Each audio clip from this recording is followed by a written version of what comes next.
Mi nombre es Sandra García, soy uróloga, hago parte del cuerpo institucional del Departamento de Urología de la Fundación Santa Fe de Bogotá y hoy vamos a hablar de cirugía preservadora de la eyaculación. ¿Es posible?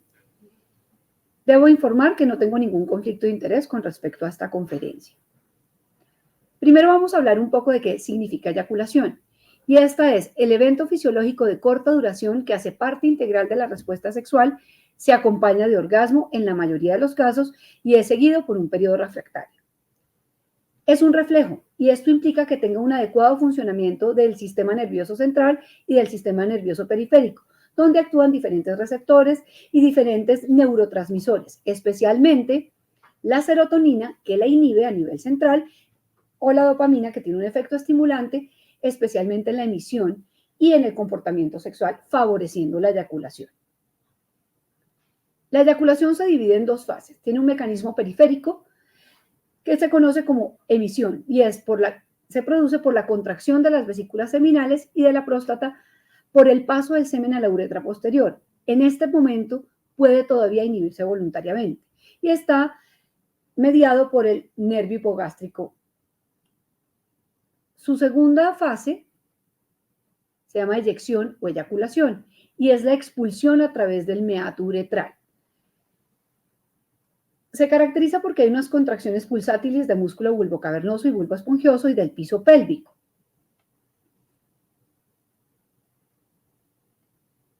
Hay una relajación del esfínter urinario externo donde el control voluntario es muy limitado y su contracción rítmica es intermitente, previniendo así el reflujo hacia la uretra posterior.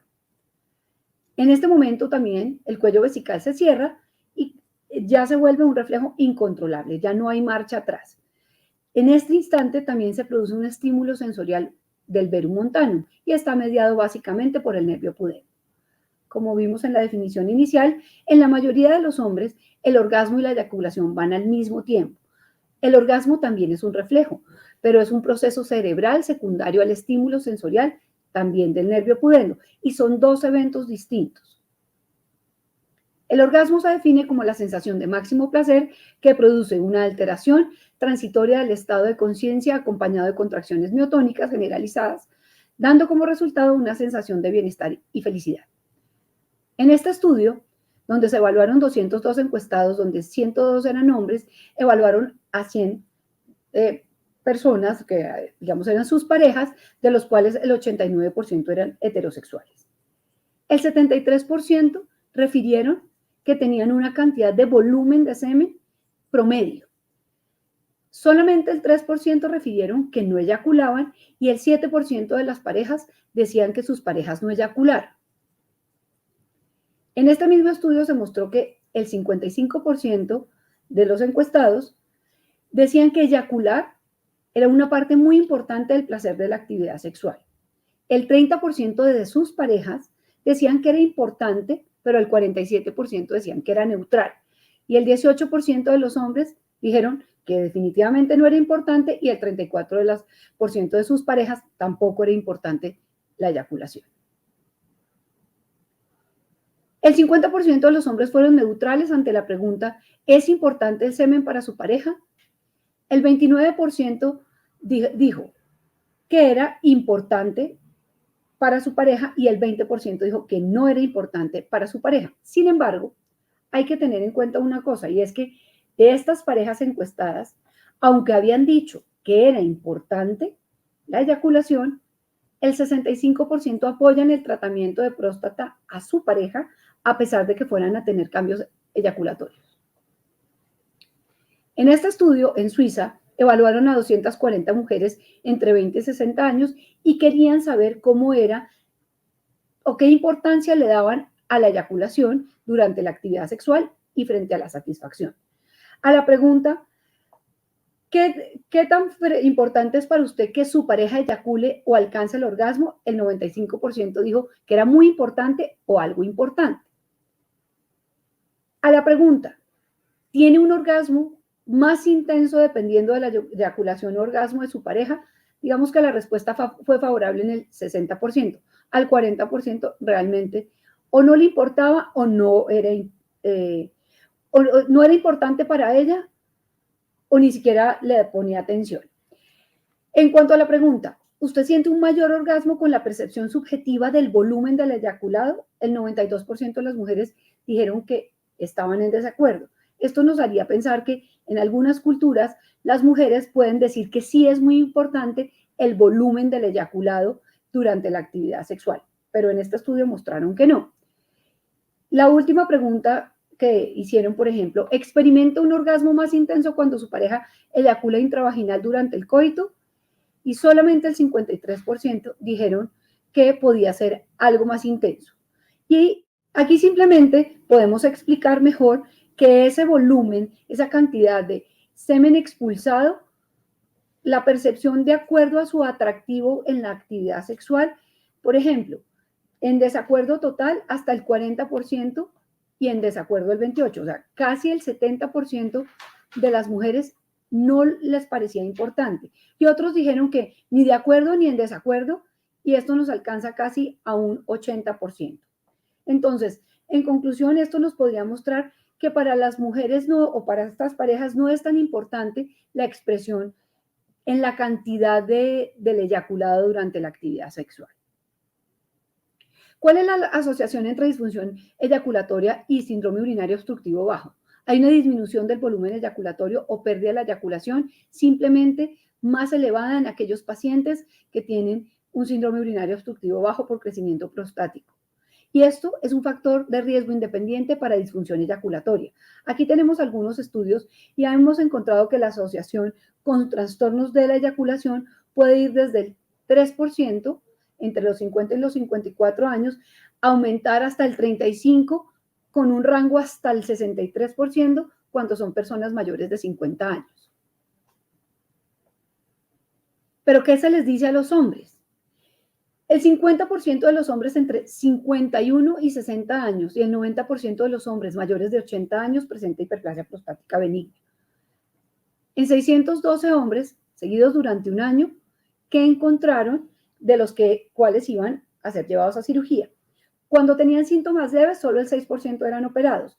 Y cuando tenían unos síntomas moderados, el 18% se operaron y el 34% era sometido a cirugía cuando tenían síntomas severos. Pero este es un tema que casi no se habla con los hombres, sus cambios eyaculatorios con el tratamiento. No solamente con el tratamiento quirúrgico, sino también se habla poco cuando damos un tratamiento médico a los pacientes. ¿Y qué es lo que pasa?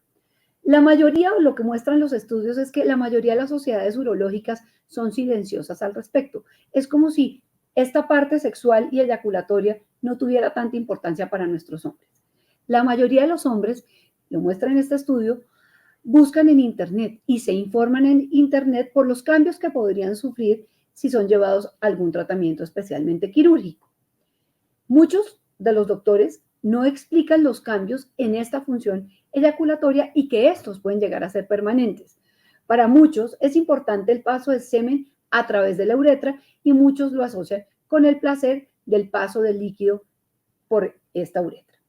Por ejemplo, una de las cosas que encuentran en Internet los pacientes es que puede presentar una eyaculación retrógrada, pero que eso no, digamos, no le va a causar ningún daño. Es un efecto secundario que puede ser permanente, pero que no le va a causar dolor y que realmente no tiene una implicación clínica importante. Y le dicen que realmente que como no se asocian la eyaculación y el orgasmo, una no es la consecuencia de la otra como tal, o sea, no es el mismo evento, sino que son eventos distintos. Lo que ellos encuentran en Internet es que no le va a pasar nada y que su placer y su sensibilidad y su satisfacción durante la actividad sexual va a estar igual. En cuanto a los trastornos eyaculatorios secundarios al tratamiento quirúrgico, tenemos que entre el 70 al 90% de los hombres que son llevados a prostatectomía, transuretral o adenectomía presentan eyaculación retrógrada. Pero hay otros estudios, por ejemplo, que hablan de unas cifras más bajas. Cuando se hace una resección transuretral de próstata, más o menos una cirugía convencional, el 65% presentan alteraciones en la eyaculación. Cuando se hace resección o enucleación, hasta el 60% con láser de Hollywood presentan este tipo de trastornos. Con coagulación láser, 17%, incisión transuretral, 18%, Electrovaporización, el 65%, vaporización con láser, un 40% puede alcanzar a llegar a tener trastornos de la eyaculación y adenomectomía abierta, más o menos el 61%. Sin embargo, debemos tener en cuenta que en los estudios pueden encontrar unas cifras mucho más altas, casi hasta del 80 o 90%. ¿Qué es lo que se cree que por qué se producen estas disfunciones eyaculatorias? Y es que la aplicación de la alta energía durante la resección sobre las salidas de los conductos eyaculadores puede llevar a aneyaculación. También la sobreresección del cuello vesical lleva a eyaculación retrógrada, aunque no necesariamente es el mecanismo que realmente va a preservar la eyaculación. Hay unos estudios que nos pueden hablar de otro mecanismo en la eyaculación anterógrada, y es que estudios con ultrasonido transrectal dinámico mostraron que el eyaculado se expulsa directamente a la uretra inframontanum con un mecanismo de cierre directo paracolicular y supracolicular sin abombamiento previo de la uretra prostática. Y el semen es expulsado de estos conductos distalmente, coordinándose con la contracción del esfínter externo y de la uretra vulvar. Y así se demuestra la importancia de los músculos que hay alrededor del verum montanum, que se conocen como zona eyaculatoria de alta presión. Y realmente los pacientes tendrían que escoger entre eyacular o tener una emisión normal. Para esto, en los últimos años, incluso desde el 2009 se encuentran estudios hablando de técnicas quirúrgicas preservadoras de la eyaculación anterógrada.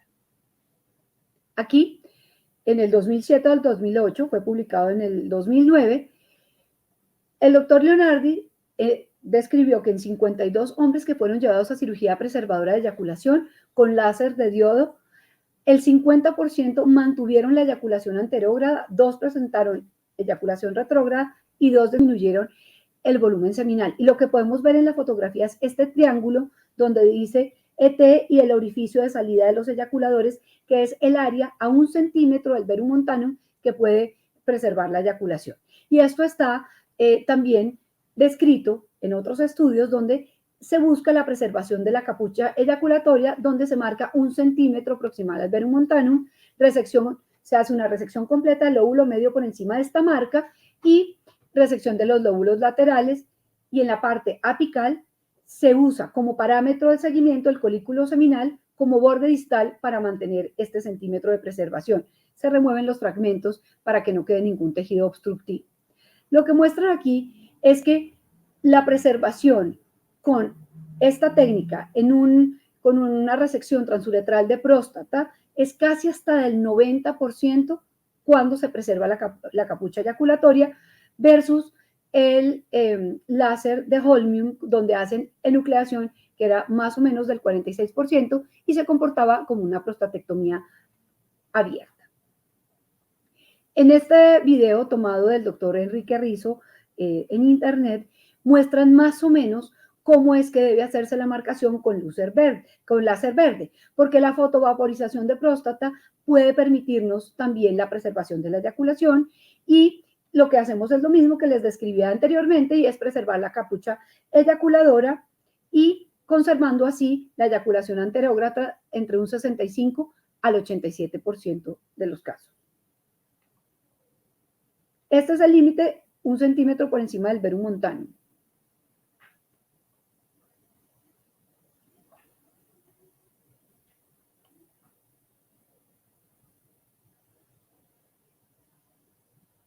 Y simplemente se realiza una resección común y corriente